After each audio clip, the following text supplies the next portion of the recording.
అందరికీ నమస్తే. ఆయుర్ సన్మిత్ర ఛానల్ ద్వారా మనము ఆయుర్వేద పరిజ్ఞానాన్ని పంచుకుంటున్నాం. జ్ఞానాన్ని పొంది అందరు కూడా మీ ఆరోగ్యాలు బాగు చేసుకుంటూ మీ పరివారం, మీ మిత్రులు, బంధుమిత్రులు, ఇతర సన్నిహితులందరికీ, సొసైటీ అందరికీ కూడా ఈ ఆయుర్వేద శాస్త్రము తెలియపడాలి. అందుకే ఈ ఆయుర్ సన్మిత్ర ఛానల్ను అందరితో పంచుకోవాలని కోరుకుంటూ, ఒక మిత్రుడు ఏమన్నాడంటే ఆకలి గురించి చెప్పండి అని అడిగాడు ఛానల్లో. ఆకలి అనేది మీకు ఆకలి ఉందా అడిగితే అంతగా ఆకలి ఉండడం లేదండి అంటాం. చాలా ఆకలిగా ఉంది, నాకు బాగా ఆకలిగా, ఎప్పుడైనా ఆకలిస్తుంది నాకు అని చెప్పేవాళ్ళు తక్కువ. ఆకలి తక్కువ ఉంది లేదా ఆకలి లేదు అనేవాళ్ళే ఇప్పుడు ఎక్కువ కనబడుతుంటారు. ఆకలి మీద చాలా మనము ఎన్నో రకాలుగా సామెతలు కూడా ఉంటాయి. దాంట్లో ఒకటి ఏంటంటే ఆకలి రుచి ఎరగదు, నిద్ర సోటు ఎరగదు అంటాం. అంటే ఆకలి రుచి ఎరగదు అంటే రుచి ఎట్లుంటే ఏంటి, ముందు ఆకలి తీరాలి. అది ఆహార పదార్థం ఏదైనా దొరికితే ఆకలి తీరితే చాలు అనే పరిస్థితి అనమాట. అప్పుడు రుచి తెలియదు, రుచి ముఖ్యం కాదు. మరి రుచి ఎప్పుడు కోరుకుంటున్నాం అంటే ఆకలి ఎక్కువగా ఉన్నప్పుడు ఏదో ఒకటి కనబడదల్లో తినేస్తుంటాం. ఆకలి తీరడమే ప్రధానం ఆ పరిస్థితిలో. కానీ ఇప్పుడు పరిస్థితులు మారినాయి. ఇప్పుడు ఏంటి, పదార్థాలు ఎక్కువైపోయినాయి, మనకి ఎంజాయ్మెంట్ ఎక్కువైపోయింది. ఇది ఈ నాలుక అనే ఇంద్రియాన్ని తృప్తిపరిచే ఇంద్రియ తృప్తి అన్నమాట. దీని కొరకు ఏం చేస్తున్నాము, రకరకాల పదార్థాలు. ఆకలి ఎంత ఉందో అంత మేరకు తినడమే నిజము, సత్యం. అంతే తినాలి, ఎక్కువ తినకూడదు, తక్కువ తినకూడదు. ఇది సమత్వం. ఈ సమత్వాన్ని మనం కాపాడుకుంటేనే ఆరోగ్యం. అయితే ఆకలి ఎంత ఉందనే తెలుసుకోవాలి. నాకు ఇప్పుడు ఆకలిగా ఉంది, అయితే ఆకలిగా ఉన్నప్పుడు నీళ్లు తాగకూడదు, దాహం వేసినప్పుడు అన్నం తినకూడదు. ఎందుకంటే ఏ శరీరానికి ఏ అవసరమో ఆ అవసరాన్ని తీర్చాలి, ఆహార పరంగా అయినా నీటి పరంగా అయినా. అయితే ఈ ఆకలిని ఏం చెప్తారనంటే మందాగ్ని అని శాస్త్రంలో చెప్తారు. అంటే సర్వరోగేపి మందాగ్నో అని మహర్షి చరకుల వారు చరక సంహితలో చెప్తారు. అంటే అన్ని రోగాలకు కారణం మందమైన అగ్ని. అంటే ఆకలి అనేది మందంగా ఉండడం, అంటే ఎంత ఉండాలో అంత ఆకలి లేకపోవడం.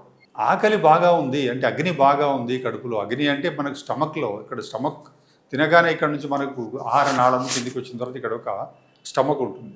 ఈ స్టమక్లు ఏంటి అంటే ముందు అన్నం సంచి అనమాట. తిన్న ఆహారం ముందు పోయి అక్కడ నిండుతుంది. అది ఈ ఆమాశయము లేదా స్టమక్లో జ్యూసెస్ ఉంటాయి, అంటే డైజెస్టివ్ జ్యూసెస్. ఎప్పుడైతే మనకు ఆకలి తెలుస్తుందో అంటే ఆ జ్యూసెస్ అంటే హైడ్రోక్లోరిక్ యాసిడ్ ఇలాంటి యాసిడ్స్ కానీ ఎంజైమ్స్ కానీ ఇవన్నీ వచ్చి అక్కడ ఊరి ఉంటాయి అన్నమాట. ఏవైతే ఇవి యాసిడ్ రూపంలో ఉంటాయి కాబట్టి మంట పుట్టించి ఆకలి తెలుస్తుంది మనకి. అదే అన్నం కొంత అక్కడ అరిగిన తర్వాత కొంత శాతం కిందికి వెళ్తుంది డియోడినంలోకి. అక్కడ వేరే మళ్ళీ రసాలు, ప్యాంక్రియాటిక్ జ్యూసెస్, తర్వాత బైల్, లివర్ నుంచి వచ్చే బైల్ ఇవన్నీ యాడ్ అవుతాయి. యాడ్ అయ్యి మళ్ళీ అక్కడ పచనక్రియ అంటే అరుగుదల జరుగుతూ ఉంటుందన్నమాట. ఇవన్నీ కూడా అగ్నులు అని ఆయుర్వేదంలో చెప్పడం జరుగుతుంటుంది. జఠరాగ్ని అంటాం. జఠరం అంటే కడుపు అన్నమాట. ఈ కడుపులో ఉండే అగ్ని జఠరాగ్ని. ఈ జఠరాగ్ని ప్యాంక్రియాటిక్ జ్యూసెస్, లివర్ నుంచి వచ్చే బైలు, మళ్ళీ మా స్టమక్లో ఉండే యాసిడ్స్ ఇవన్నీ కలిపి అగ్ని కింద మనం చెప్పుకుంటాం. ఇది అగ్నిస్థానం. ఇక్కడ నుంచి ఛాతీ నుంచి తల వరకు కఫస్థానం. ఈ కఫం నుంచి బొడ్డు వరకు మధ్యలో ఉండే ఇప్పుడు ఇందాక చెప్పుకున్నవన్నీ కూడా అగ్నిస్థానాలు. అగ్ని అంటే ఫైర్ అన్నమాట. ఈ ఫైర్ అనేది ఇప్పుడు మనం బియ్యం ఉడకబెట్టాలంటే అగ్ని కావాలి, పొయ్యి మీద పెట్టాలి. ఆ పొయ్యిలో ఉండే అగ్ని ఏదైతే ఉందో అది పచనం చేస్తుంది. అదే రకంగా ఇక్కడ ఉండే మన ఇవన్నీ కూడా ఈ జీర్ణక్రియను ముందుకు జరిపే ఈ జీర్ణ రసాలు ఇవన్నీ కూడా అగ్నుల రూపంలో ఉంటాయి అన్నమాట. అగ్నులు ఈ రూపంలో ఉంటాయి, జ్యూసెస్ రూపంలో. అయితే ఈ అగ్నిని జఠరాగ్నిని కాపాడుకోవాలి. అలాగే కాకుండా మనం ఒంటి శరీరంలో ఉండే అన్ని ధాతువులు అన్నమాట, కొవ్వు, మాంసము, ఎముకలు, రక్తము, వీటి సప్త ధాతువులన్నిటికీ కూడా వాటి మెటబాలిక్ ఫైర్స్ ఉంటాయి. వాటిని ధాత్వగ్నులు అంటారు. అంటే ఇక్కడ నుంచి మనం తిన్న తర్వాత ఇక్కడ అరిగిపోయిన తర్వాత ఒంటికి వెళుతున్న ఆహార రసం అంతా ఆ ధాతువులోకి వెళ్ళి అక్కడ యూజప్ అయిపోతుంది. అంటే అక్కడ తిన్నది ఒంటికి పట్టాలండి అంటారు.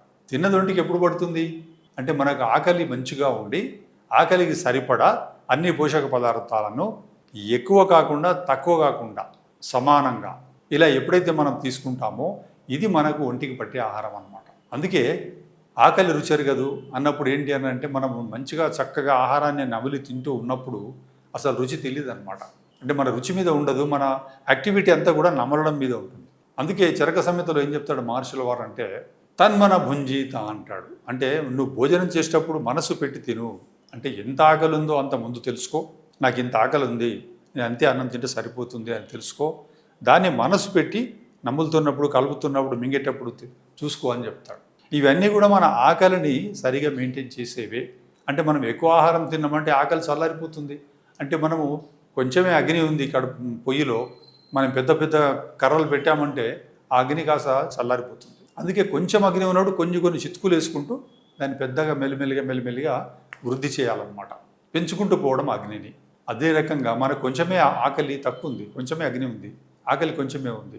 అందుకే ఏమంటాడంటే ఆహార మాత్ర పునరగ్ని బలాపేక్షిణి అంటాడు.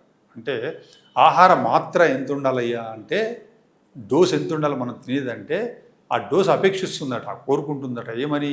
అగ్నిబలం ఎంత ఉంది, నన్ను అంతే తీసుకెళ్ళు అని అంటున్నారు. అంటే అగ్నిబలం ఎంత ఉంది అంటే నీ ఆకలి ఎంత ఉంది, ఎంత అన్నాన్ని అరిగించగలదు ఇది అని తెలుసుకొని ఎలాంటి పదార్థాలను అరిగిస్తుంది.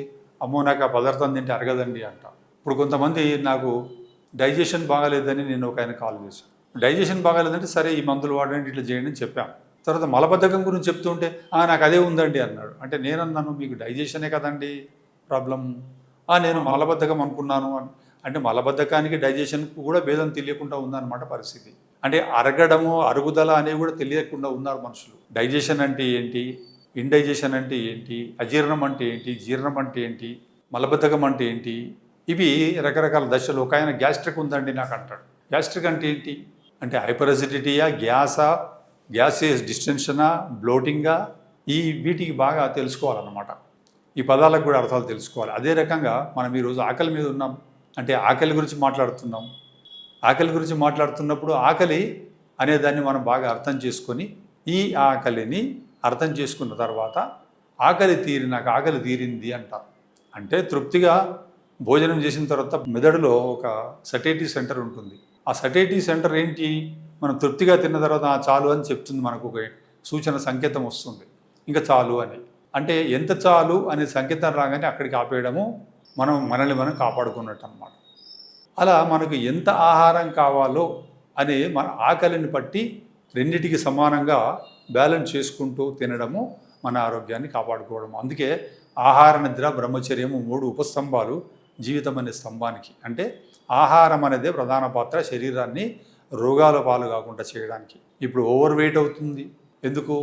తినేస్తున్నాం రకరకాల పదార్థాలు, కొవ్వున్న పదార్థాలు, నూనెలున్న పదార్థాలు, మాంసాలు, పాలు, స్వీట్లు, ఇవన్నీ బాగా తిని ఒంటిని పెంచుకుంటున్నాం. ఇది ఒబెసిటీ కిందకి వెళ్ళిపోతుంది, ఇప్పుడు ఓవర్ వెయిట్ కిందకి వెళ్ళిపోతుంది. దీని ద్వారా ఎన్నో రకాల ప్రమాదాలు, మనకు ఆరోగ్యపరంగా ఎన్నో రోగాలను రావడానికి మనమే దారులు ఏర్పరచుకుంటున్నాం. అందుకే ఆకలిని గుర్తించడం అనేది ముఖ్యంగా. ఒక అతను ఏమంటాడంటే నాకు టైం అయిందండి, breakfast time, lunch time, dinner time, ఇలా టైంలు అంటూ ఏముండవు. టైం అంటే ఏంటి? ఆకలి కావడమే టైం.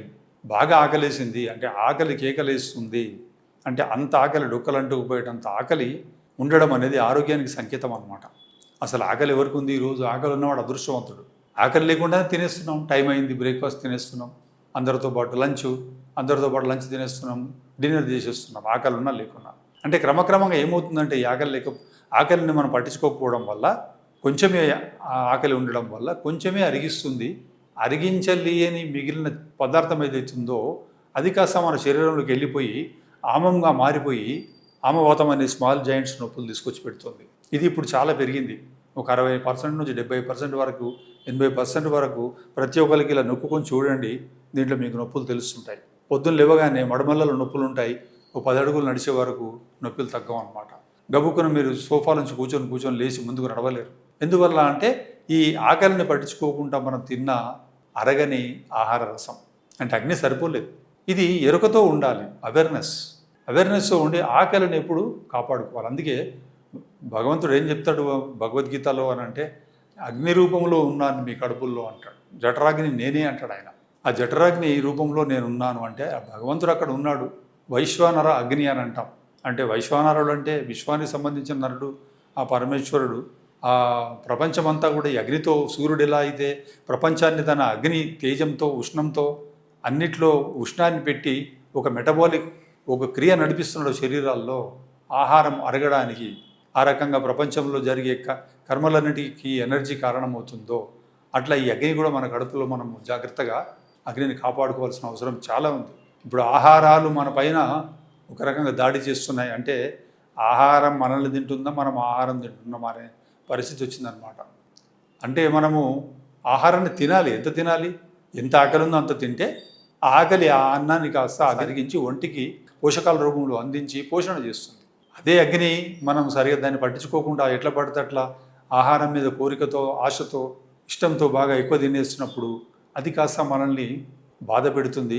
ఈ ఆమం తయారు కావడంలో, రకరకాల టాక్సిన్స్ తయారు చేయడంలో రకరకాల రోగాలకు కారణమవుతుంది. కాబట్టి ఈ ఆకలి అనే విషయాన్ని మనం శరీరంలో బాగా తెలుసుకొని అర్థం చేసుకొని దాన్ని పాటించడంలో ఏమాత్రం ఏమారుపాటు మనం చూపెట్టకూడదు.